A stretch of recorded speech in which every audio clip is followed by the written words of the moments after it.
Hello, and welcome back to another reading. I am so glad you could join me today.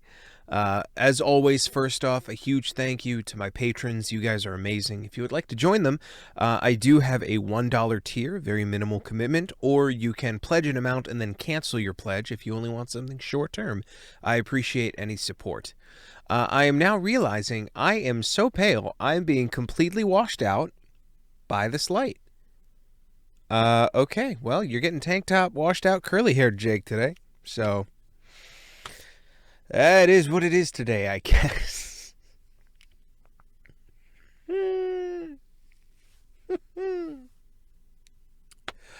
Anyway, I'm losing my mind. I think we should get right back into it, and also, I can't believe it took me this long to realize I should have been drinking out of this the whole time.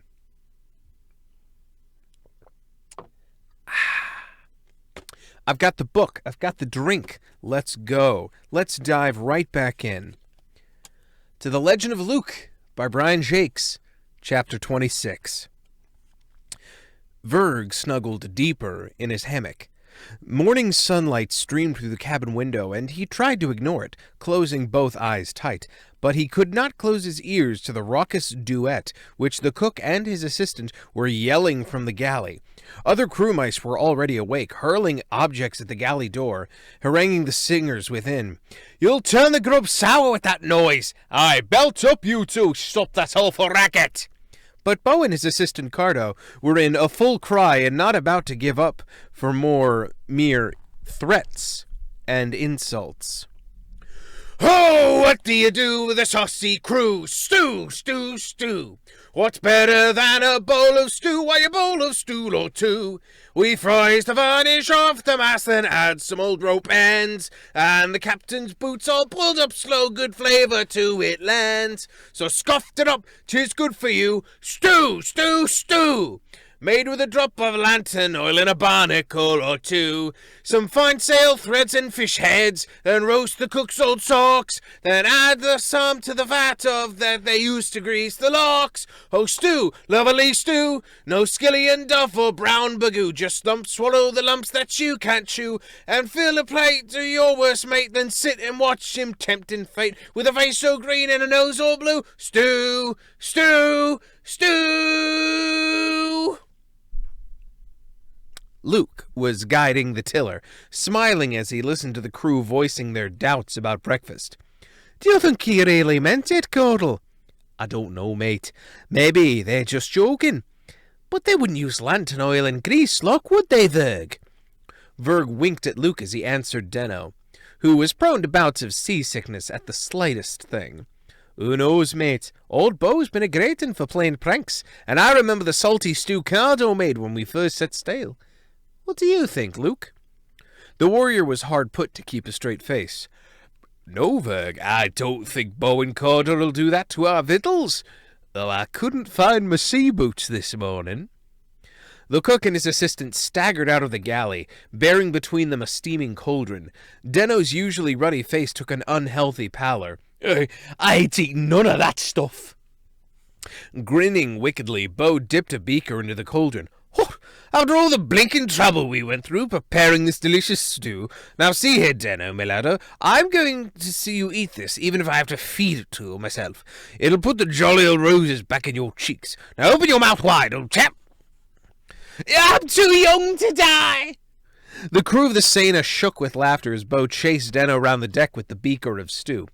"Oh, come on, you great big silly! Stand still and open wide! Get away from me, you lop-eared poisoner! Help somebody stop him! Do something, you rotten lot!" Bo pursued Denno from stem to stern, stew slopping from the beaker as he coaxed and cajoled. "Never grow up strong and handsome like me if you don't eat all your blinking brekkie up! What? Denno scrambled up the mainmast for the crow's nest, with Bo scaling the rope ladder close behind him. When he reached the topmost point, Denno suddenly yelled, "Sail! I see a sail!" Bo grabbed his footpaw, chortling. "No excuses now, Laddybuck. I'll pour it down your ear if you don't stand still." Luke's sharp command caused the hare to release the crew mouse. "Bo, let him be! Are you sure it's a sail, Denno?" "Ah, Luke, I saw it a moment ago, but it's gone now." Bo let the beaker drop and clambered swiftly up alongside Denno, his keen eyes following the mouse's paw. "Over there it was, south, maybe a touch west." The hare concentrated his gaze upon the horizon for a while. Then he climbed down to the deck and made his report to Luke. "There was something out there, but bad weather's rising from the southwest. Sea's gone quite choppy and the clouds are lowering. Mayhap 'twas a ship. Couldn't really tell." Luke came to a decision speedily. "Virg, steer her over that way, south going west. Cole, Doolum, Cordle, pile on all sails. Bo, get the food to my cabin, and the rest of you, make sure everything is battened down tight. Looks like we're in for a storm." When the orders had been carried out, the crew gathered in Luke's cabin to share the meal. Contrary to Denno's belief, the stew was delicious. Bo was quite huffy that any beast should think otherwise. "Woof! Never cooked rubbish or wasted good food in all my life. What? Vegetable stew, sir, with lots of carrots and dandelion root, leeks, dried mushrooms, onions, taters, and my own special barley dumplings. Puts fur on the chest, a glint in the eye, and a splendid spring to the paw. Stuff to give the crew, eh, Luke?" The warrior cleaned his bowl with a chunk of bread. "It certainly is, mate. Do you think we should allow Denno a second helping?" Denno licked his spoon sheepishly. "Not my fault. The way they was singing that song, well, I thought." Bo kindly ladled him another portion. "Thought, laddie. You know the short-sighted old vole thought? Listen, and I'll tell you.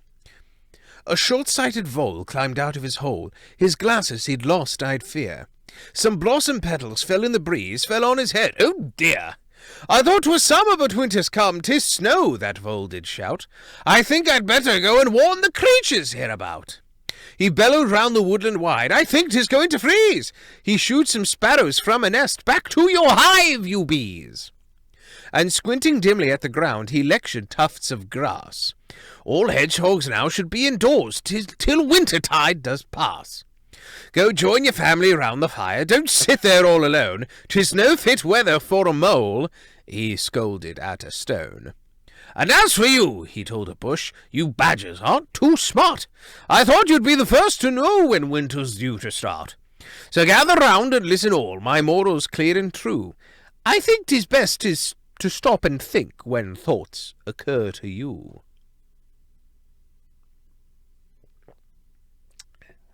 As Bo finished his poem, the ship gave a lurch.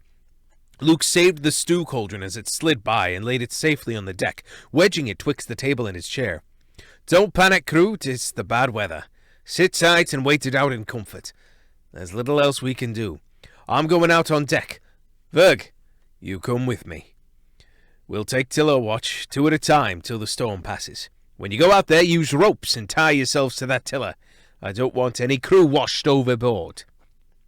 The little ship began to sway crazily as mounting waves buffeted her up and down, side to side.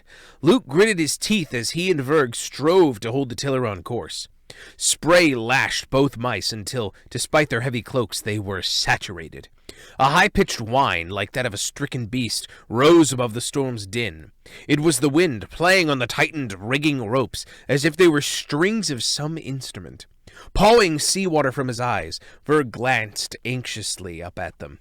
If we don't slack off some sail, this gale might rip us to pieces, Luke. Can't we take it to half canvas? The warriors stared straight ahead into the onslaught. "'Tain't possible, Virg. I couldn't risk the crew's life by sending 'em up into the rigging to shorten sail. Also, I'm near certain 'twas the red ship that Denno and Bo sighted. I don't figure on losing her. We're bound to follow." Bo and Cardo struggled back to the galley across the see-sawing deck, bearing the empty stew cauldron between them. Coinciding with the boom of thunder overhead, the galley door slammed open wide. A flash of white lightning illuminated the scene as they were both swept inside by a wave crashing over the ship. Smoke wreathed them as the galley stove was extinguished into a hissing mess by the water. The sea cook staggered inside, yelling to his assistant, "Lock all you can in the cupboards! Keep the blinking victuals dry! I'm going to fetch rope and secure those water casks before they start rolling about!" No sooner was Bo on deck again than a crackling bolt of chain lightning struck the Sanus foremast. Like a dry twig in a stout timber split, sending the long lower jib swinging like a scythe. Verg saw the danger and shouted, "Bo, look out, mate!" As Bo turned, the jib caught him a mighty clout in the midriff, hurling him over the ears into the sea. Luke was already on the move. Releasing the tiller, he quickly tied the stern line about his waist and plunged in after Bo, with Verg bawling above the melee, "All paws on deck! Head overboard! All paws on deck!" Down went the warrior, into a world of boiling confusion, with the roar of the storm and sea ringing in his ears. Luke felt his progress checked as the line pulled tight, and immediately began striking upward, his eyes searching for the racing, bubbling surface for signs of the hare. Air started escaping his nostrils and mouth as he fought his way bravely to the wave tops. Gasping for breath, he surfaced in a deep green valley. Then the maddened seas crashed down upon him. Next moment he was swung up high to the crest of a huge roller. Luke took the opportunity to scan swiftly about for Bo. Below him he could see the stern of the ship, but no other sign of life upon the watery wilderness. Then he was dropped into another deep trough, only to be swept aloft again. About his middle the line tightened painfully as he was pulled along in the ship's wake, spitting seawater, paws flailing, searching constantly for Bo despite his own predicament. Verg called out to the crew, "Haul Luke in, mates, before the line snaps and he drowns! Bo's gone! Can't do nothing about that! Haul in there!" Willing paws heaved on the line. Luke felt himself pulled through the buffeting waves and relaxed, half stunned and too helpless to resist. Verg was waiting with a dry cloak and a beaker of elderberry wine, and Cardo helped carry Luke to his cabin. The warrior coughed and sputtered as the wine revived him. He sat up, shaking his head. It was too wild to see anything out there. No sign of Bo. Cardo was weeping uncontrollably. "Not at all. That old hare was my best matey, and the finest cook afloat. The sea's a cruel beast, cruel!" Luke passed the remainder of the wine to him. "Drink this now, Cardo. 'Tis a terrible thing. Poor Bo. But we must concentrate on keeping the ship afloat, or we'll all finish up on the seabed if this storm keeps up." He was interrupted by joyous shouts on deck as the ship gave a mighty shudder and stopped rolling. "The wind's turned! We're saved, mates!" Wrapping the cloak about him, Luke hurried from the cabin. Everything was streaking the skies westward with red, and to the east the thunder boomed dully, with a sporadic bolt of lightning far off. Verg scratched his head in amazement. The wind was still blowing, but strong and warm, flattening the sea with its power.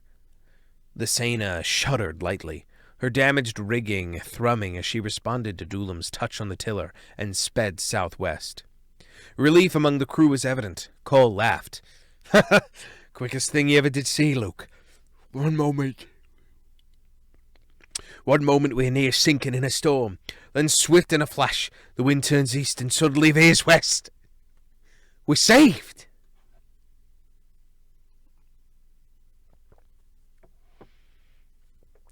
Dusk was creeping in. Luke's cloak fluttered straight out behind him as he stood with the crew, looking back over the stern at the distant area where Bo had been lost. Cardo had composed a short verse. "Our friend was taken by the sea, he rests now, who knows where. A good and generous beast he was, a brave and cheerful hare.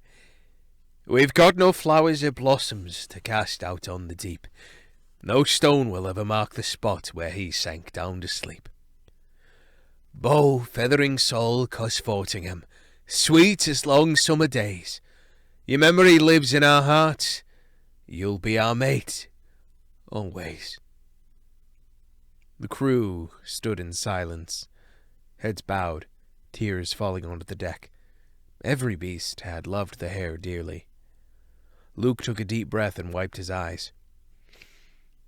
"Caudle, take first watch aloft. Keep your eyes peeled for the red ship. Cole, your turn at the tiller. Right now, while me and Cardo put the galley straight and piece together a meal, the rest of you get rope and pitch and bind that mast best you can. Then take in all sails. She's running fast enough in this sea. In future storms, I don't want any beast out on deck without having a lifeline attached to him. 'Twas a terrible thing that happened to Bo, but I know he'd want it to serve as a lesson to us all. The sun's fiery orb sank below the westering horizon, and the Sena sped smoothly into the night. A splash announced that the shattered jib had been jettisoned overboard. Luke stood at the galley fire, which he had rekindled, longing to hear just one merry chuckle from Bo, but knowing it was not possible. They would have to sail onward without their friend, the hare. And that's where we're going to end it. Thank you so much for joining me. Again, a very special thank you to my patrons. You guys are amazing. If you would like to support me or the channel, there are ways to do so in the description below. Remember, patrons do get special rewards depending on what tier you enter. Everybody who is a patron gains access to the Discord, and higher tiers get access to digital downloads of the parodies that I put out. I will see you guys next week. I hope you have a good week. Stay safe. Wash your hands. Bye, guys.